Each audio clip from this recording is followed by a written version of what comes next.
The life of an average Nigerian before the increment in the fuel price, that is before the president gave that definitive speech in his inaugural speech that the end of subsidy, that subsidy has ended, subsidy has been removed, and then the price went from 245 naira to 500 naira, and then went again from that 500 naira to 617 naira now. And then because the market, the oil sector market has been deregulated, so that the markets will now determine the price of fuel. And now let me tell you guys, do you know there was a time that this fuel that we're paying 617 naira now, and then some people are even saying that it's probably going to go up to like $1,000. Oh, sorry, I said 1,000 naira, not $1,000. It's going to go up to like 8,000 naira. Was actually sold for 60 kobo. I made a video on this about a year ago. Just take a listen to that video. It will shock you to know that the price of fuel has gone from 6 kobo per liter in 1973 to 172 naira per liter in 2021. From 1973, during General Yakubu Gowon as military head of state, he had increased the fuel price from 6 kobo to 8.45 kobo, and that's an increase of 40.83%. And the fuel price had moved from 8.45 kobo to 9 kobo in 1976 during the reign of General Murtala Muhammad and Olusegun Obasanjo, representing an increase of 6.5%. And when General Olusegun Obasanjo took over the reins of leadership after the assassination of his boss, he rewarded Nigerians with a further increase of the product from 9 kobo to 15.3 kobo, representing an increase of 70% in 1978. Interestingly, all the heads of government, be it military or civilian, including the interim president, Chief Ernest Shonekan, all indulged in the romance of fuel price increase, except one president, President Umaru Yar'Adua, who would rather reduce the pump price from 75 naira per liter to 65 naira. So that's it. The premium model spirit that PMS are recording fuel now was as cheap as that then. No, don't make that comparison. What was naira to $1? Why do you always make this comparison, naira to $1? This is Nigeria. Do we spend dollars? Of course, everything is almost dollarized. Of course, that's the truth. Now, as if that was not enough pain, as if that wasn't enough pain, the Tinubu administration came again with increment in school fees. I'm going to use University of Lagos as a reference point here. You know, Unilag was actually paying 19,000 naira for their school fees, and now went up to 190,000, 10 times. And then the Unity School that used to go for 45,000 naira went up to 100K. That's why I christened this my video. My video as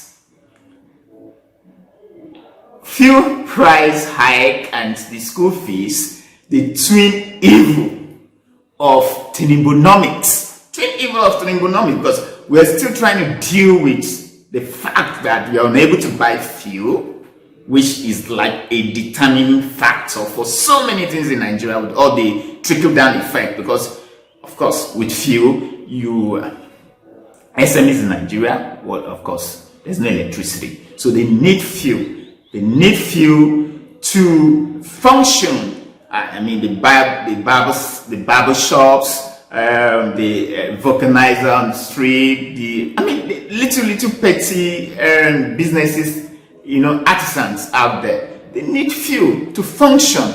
So this explanation that The fuel subsidy indeed only favor the rich. I don't understand it. About 90% of the population are SMEs, meaning that they need fuel, not necessarily big shot. Fuel is not only used by big shots. We will have fleet of cars here all over the place. We should also be concerned. There's no electricity in this country. So when they bring this their argument that the fuel subsidy only favors the rich, there are about 200 million Nigerians. How many of these 200 million Nigerians are employed by government?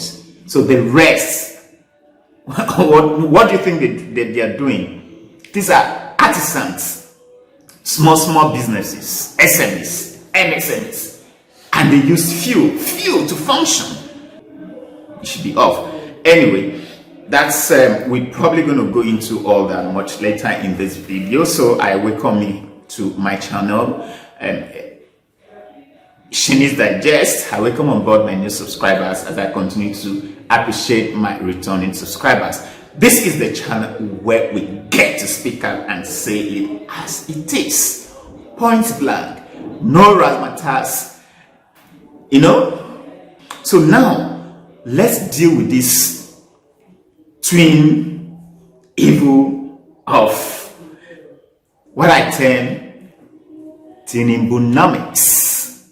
I know many Nigerians were disappointed with the Tinubu's administration, an administration that, that came with a renewed hope, an administration that came with, a breath of fresh air, an administration that came with a new lease of life. It's the same administration that is causing this unbearable hardship, unbearable suffering on Nigerians who are just barely trying to recover from, the botched Naira policy swap of the Buhari administration, that Nigerians went through hell, and just when Nigeria was just about to heave a sigh of relief, that the Buhari administration has gone with the wind, and to embrace the new sheriff in town, the Jagaban who was coming with a renewed hope, was coming with a new lease of life, was coming with the breath of fresh air. You can imagine just about when Nigeria was trying to recover from the failed Buhari economic policies, and now this twin evil of fuel hike, an astronomical increase in school fees. Unitary school fees is being jacked up. University school fees jacked up. Salary of civil servants stagnant, fixed. I was having a conversation with a friend of mine. I said, this time around, civil servants were going to be very, very fraudulent. They will exhibit that. In fact, they are going to employ all manners of tricks to augment that, because they say a drowning man. I'm not canvassing that civil servants should indulge in sharp practices, but it is what it is. A drowning man will strike at anything that will keep him afloat so that he doesn't get drowned. I don't see why, salaries are fixed, increment in everything, and then you expect incorruptible civil servants. I don't know how that is going to be possible. In as much as I believe as an economist that the forces of demand and supply should guide the market, but not when the market is in deliberate distortion, a situation where demand far exceeds supply, in a country that were not only Africa's largest producer of oil, but were also ranked as the 6th largest, oil producing country in the world many years, before being displaced in 2021 by, after Iran, of course, by Iran. Yet we do not have a functional refinery that can refine our crude. So what do we have? We extract the crude, export, and then use the mega dollar that we have in this country to import this product, import the product as refined product back to the country. And then we keep complaining that the naira value keeps going down. Why would the naira value go down? What do we export in this country that we expect to have the dollar nyafu in this country? What do you export? Nothing. So long as we keep on this vicious cycle, of course, the value of the naira will continue to go down. And then what really annoys me is the fact that they'll pass all these costs. This their back and forth of extracting, export, then bring the refined product back. All the logistical costs. They pushed all these logistical costs on the poor masses. So they're now the one paying for government inefficiency. I do not really understand if government indeed really wants to, remove the fuel subsidy. Nobody says you shouldn't remove the fuel subsidy. Just like they said, do not put the cart before the horse. First thing first. Build your refinery. Let your refineries be functional. So, for goodness sake, what if we're not even producers of one of the largest oil producing countries in the world? What would have happened? Perhaps maybe we would have been paying for the pump price of fuel, maybe, who knows, maybe 5,000 naira, because they're so quick to compare. What is happening in Cotonou? What is happening in Gabon? And I ask, are these neighboring countries that they are so quick to use as an example? Are they oil producing countries? So why can't I don't even want to go through and go towards Saudi Arabia? That the standard of living of Saudi Arabia, the per capita income of Saudi Arabia is oil producing country. It's almost $30,000. Almost $30,000. I don't even want to go through that. Or is it Iran? I don't even want to go. Yet you're so quick to tell us that we have to tighten our belt, we have to do this, we have to do this. And I ask a simple question: what if we're not oil producing? What if we're not oil producing? What would we have been paying for this black gold that God has blessed us with? So I don't really buy this analogy that suits their narrative and then make the ordinary Nigerian look as if he's not appreciative of government policies. He's always complaining.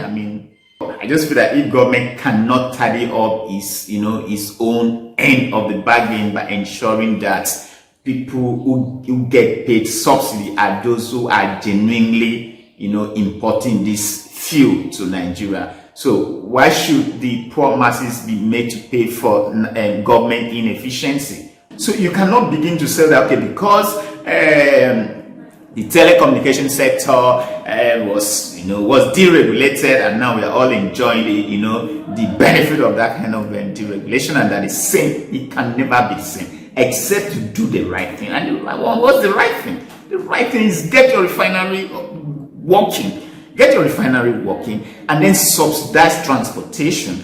These are the things that will drive down price. And for goodness sake, unless you do that, you're only going to be living in self-delusion that by deregulating the oil sector, prices eventually will come down. Of course, I'm not saying it will not come down, but you have to do first thing first. And what's the first thing first?